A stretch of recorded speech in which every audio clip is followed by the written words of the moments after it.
The world's superpower, the United States, has now been forced to seek help from Ukraine because Iran's Shahed drones have made life extremely difficult for America. This is Iran's Shahed 136 drone. It is fitted with a simple 50-horsepower engine that produces a sound very similar to that of a motorcycle. What is surprising is that this Shahed drone can travel up to about 2,500 kilometers using only around 200 liters of fuel. It is deliberately made very noisy, so wherever it passes, the loud sound spreads fear among people. This Iranian drone, which costs about $50,000, reportedly destroyed the United States FPS-132 early warning radar system in Qatar, worth around $1 billion at the very beginning of the conflict. The Pentagon has been forced to knock on Ukraine's door. Interceptor drones costing about $2,000 are being requested from Ukraine because after facing Russian drones for a long time, Ukraine has developed inexpensive interceptor drones that are even cheaper than Iran's Shahed kamikaze drones. Friends, Iran fired 2 ballistic missiles toward the world's most powerful military base, Diego Garcia. But surprisingly, Iran did this even though it knows that its longest-range ballistic missile cannot even reach that island. So the question is, why would Iran fire 2 ballistic missiles toward Diego Garcia anyway? Diego Garcia is a remote island in the Indian Ocean that is jointly operated by the United Kingdom and the United States military.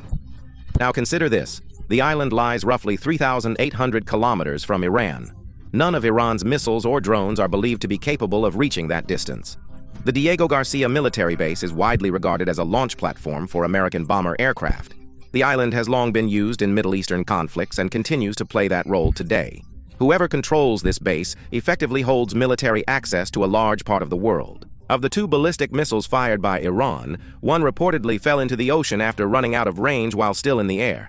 The other was targeted and destroyed by a U.S. warship. So if Iran's missiles cannot reach that distance, why launch them at all? Because, friends, this was not meant to cause destruction. It was meant to send a message, a warning to the United States and the United Kingdom, that even their most remote island bases are not entirely beyond Iran's reach. During this entire war, Iran has carried out the most intense attacks against the United Arab Emirates, UAE, compared with any other country. Just look at the scale of these attacks.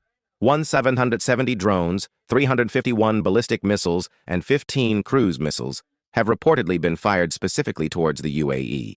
The first factor is geography. The UAE is one of the closest countries to Iran. Missiles fired towards cities such as Dubai or Abu Dhabi have a higher chance of reaching their targets, and intercepting them becomes more difficult because the travel time is very short. Secondly, Dubai is one of the world's major centers for business and oil trade. If you think about it, few people would ever have imagined attacks being directed towards Dubai. By targeting the UAE, Iran can potentially cause greater disruption to the global economy and international trade than it could through many other methods. Another key factor relates to the Abraham Accords. When the UAE formally recognized Israel under this agreement, it effectively opened many doors for Israel in the region, such as security cooperation, military partnerships, and economic alliances. From Iran's perspective, Israel already had significant influence in parts of the Middle East. With the UAE, located close to Iran, also developing close ties with Israel, Tehran viewed the UAE as one of Israel's closest regional partners. Because of this perception, Iran directed the largest number of its attacks during the war towards the UAE. If the USS Abraham Lincoln, CVN-72 of the United States Navy is considered one of the most heavily protected ships in the world, then why does Iran repeatedly launch cruise missiles in its direction?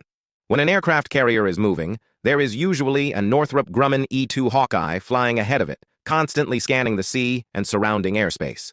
To protect the carrier from threats beneath the sea, an attack submarine typically operates alongside the carrier group. In addition, there is often an anti-submarine warfare helicopter, such as the Sikorsky MH-60R Seahawk, in the air with the group.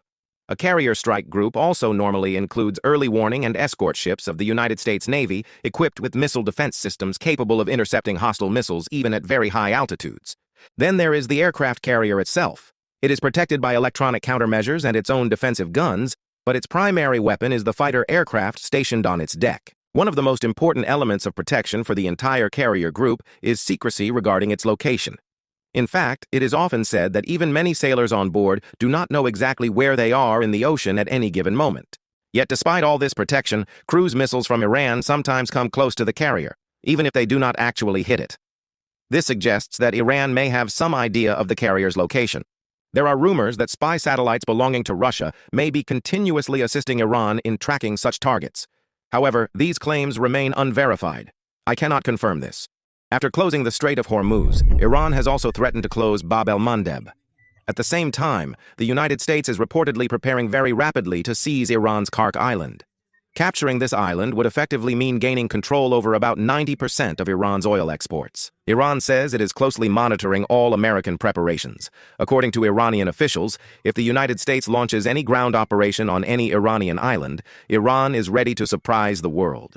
In such a situation, Iran claims it would also lock down the Bab el-Mandeb Strait. The question then is why Bab el-Mandeb is so important. Bab el-Mandeb lies between Yemen and Djibouti. Its total width is roughly 28 kilometers. This strait connects the Arabian Sea with the Red Sea. The passage is extremely significant because maritime traffic heading towards Europe first passes through Bab el-Mandeb and then continues onwards. Around 10% of global trade moves through this route. If this passage were to be closed, Europe would face serious consequences. Ships would be forced to sail around the entire African continent, turning journeys that take days into voyages lasting months. Costs would rise dramatically, and the resulting inflation could severely damage Europe's economy.